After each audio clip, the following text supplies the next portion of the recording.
Bueno, realmente es un gusto para nosotros terminar esta primera edición del ciclo 2021 de Pulso Local charlando con el periodista Nelson Castro. A él vamos a saludar. Hola Nelson, muchísimas gracias por atendernos. Soy Germán Talman desde Sunchales. ¿Qué tal? ¿Cómo estás? Un gusto para mí. Un saludo para vos, para todo tu equipo y para la gente de Sunchales, de la cual tengo un recuerdo muy, muy cálido. Bueno, obviamente que queríamos charlar sobre las repercusiones de su libro. Creo que hasta usted mismo debe estar un poco impactado por la difusión mundial que han tenido las declaraciones del Papa Francisco respecto de su salud, de su papado, de su posibilidad de que en algún momento pueda presentar la renuncia. ¿A qué atribuye usted que Bergoglio, a quien usted conoce personalmente, haya decidido abrir su intimidad, sus cuestiones de salud y también abrirlas del Vaticano, ¿no? Con el repaso de las historias de varios papas y sobre todo teniendo en cuenta que el tema de la salud de Bergoglio fue un tema fundamental en su elección, ¿no?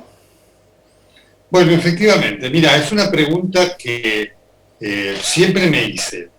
Siempre me pregunté por qué el Papa eligió primero dar o generar este hecho histórico. Uh-huh. Es la primera vez en toda la historia del papado que un sumo pontífice se abre para hablar en forma tan clara, precisa y detallada de su enfermedad. Y por supuesto que yo creo que el Papa quería dar un mensaje para sus sucesores, un mensaje para todo el clero, sacerdotes, obispos, cardenales, religiosas, y también un mensaje para toda la gente. El mensaje para el clero es decir, somos humanos. Uh-huh. El mensaje para sus sucesores, tenemos que ser abiertos en relación a terminar con el secretismo vaticano, que tiene el tema de la salud como un tema clave, y para toda la gente, católica o no, para mostrarse como un ser humano con primero las mismas cosas que sufrimos nosotros en cuanto a enfermedades físicas, y después, porque obviamente ya de por sí ha sido impactante que hable de sus enfermedades físicas, al abrir su psiquis, sí, ha mandado un mensaje muy claro de decir, cuando hay que pedir ayuda a los profesionales para enfrentar situaciones que les afectan a todos, desde un papa hasta vos, a mí, a cualquiera de los mortales, que son las angustias, son las neurosis. Así que creo que tiene todo ese sentido de una actitud y de una decisión muy meditada del Papa. Nelson, en particular cuando se habla de la salud de Bergoglio hay algunas dudas sobre sus antecedentes. De todas maneras usted insiste con que lo ve muy rejuvenecido en su mandato como Papa, y hay que tener en cuenta algo que usted detalla muy bien en el libro, que Bergoglio viaja a Roma probablemente pensando que era su última misión dentro de la Iglesia, y le toca la máxima responsabilidad, ¿no? Bueno, efectivamente, mira, son cosas además que yo se las he dicho al Papa, así como se las han dicho otros. Yo lo conocí al Papa como muchos lo conocimos al Papa. Digamos, ya la imagen que él daba públicamente era la misma que tenía privadamente. Un hombre triste, un hombre cuyo rostro era de una penuria permanente, el tono de su voz, la forma como él hablaba de un hombre triste y amargado, que se va efectivamente al Vaticano, se lo dice a varios, uno de ellos a Joaquín Morales Solá, que le dice, porque Joaquín había hablado con fuentes del Vaticano, con Elisabetta Piqué, y le dicen, mira, Bergoglio tiene posibilidades, nadie sabía que iba a ser electo, y le dice, no tengo ninguna posibilidad porque tengo 76 años, ya presenté la renuncia, y cuando vuelva, el nuevo Papa me va a aceptar la renuncia rápidamente y voy a ir a vivir a la residencia de los sacerdotes ahí en Flores, le había reservado ya la habitación 3. Uh-huh. Y obviamente el Papa le cambió, y cuando vos se lo decís, él te dice, efectivamente, es el Espíritu Santo. Porque hoy te encontrás con un hombre feliz de estar donde está, un hombre claramente. Yo cuando entro a la entrevista, antes de empezar la entrevista, le digo, ¿le preocupa algo? Y él me dice, ¿usted me ve preocupado?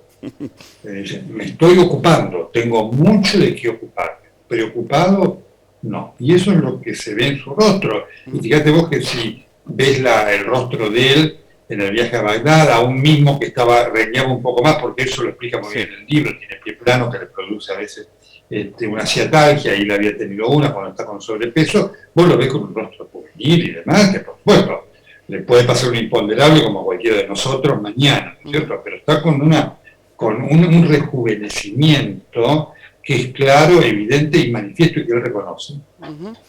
Su decisión de no volver al país, que fue seguramente lo que más impactó en la entrevista que usted le pudo realizar, ciertamente usted la atribuye a que, como dice el Papa, ya vivió mucho en nuestro país, o la coyuntura política, la grieta, las cuestiones electorales, algo que usted agregó que es la definición de nuestro país de aceptar la ley de interrupción voluntaria del embarazo, pudieron haber separado un poco el vínculo con su país. Bueno, efectivamente, la respuesta que él da es la última, obviamente, cuando yo le pregunto cómo imagina su muerte, ¿no? En el momento en que se hizo el reportaje, hace 2 años, el libro iba a aparecer el año pasado, y se demoró por la pandemia, efectivamente, ¿no es cierto? En ese momento había todo un rumor que no tenía ningún fundamento, en el sentido de que el Papa podría llegar a renunciar y venir a vivir a la Argentina. No es imposible.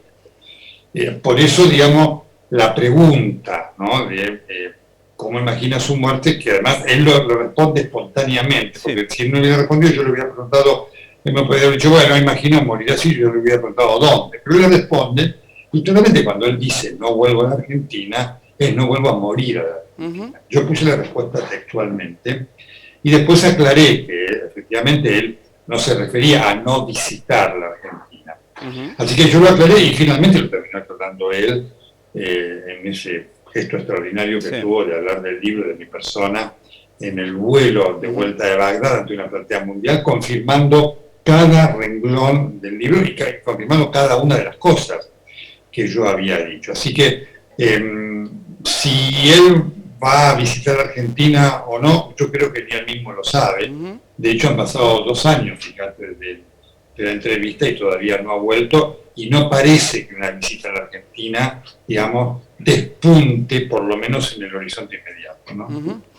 Quiero sacarlo solamente de la charla sobre el Papa Francisco, y analizando el historial de los últimos papas. Ha hecho un corte desde 1900 para adelante. ¿Usted puede inferir que hay papas que han tenido la enfermedad del poder, de esa que usted tanto ha trabajado en otros libros?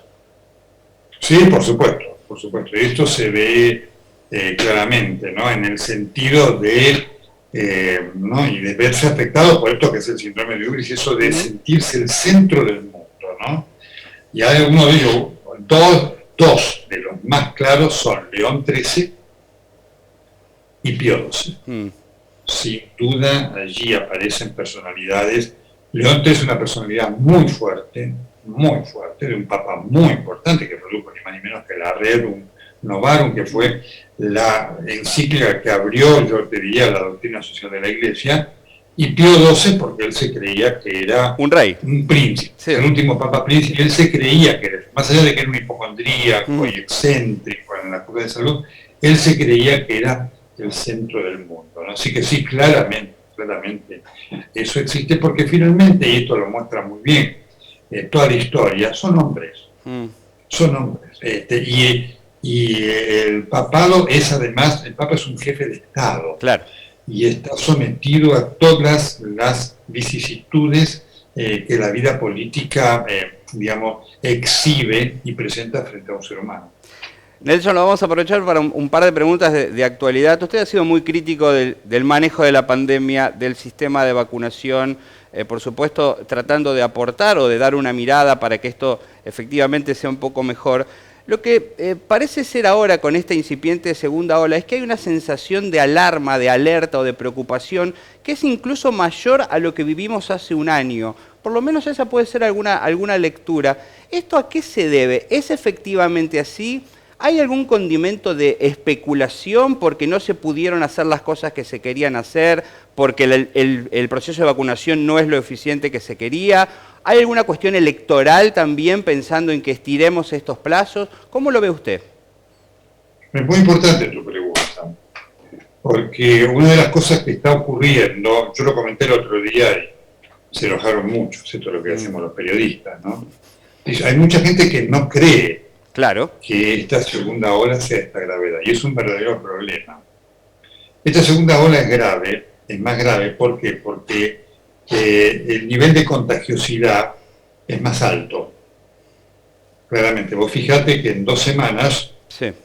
pasamos de 8.000 casos a un promedio de 12.000.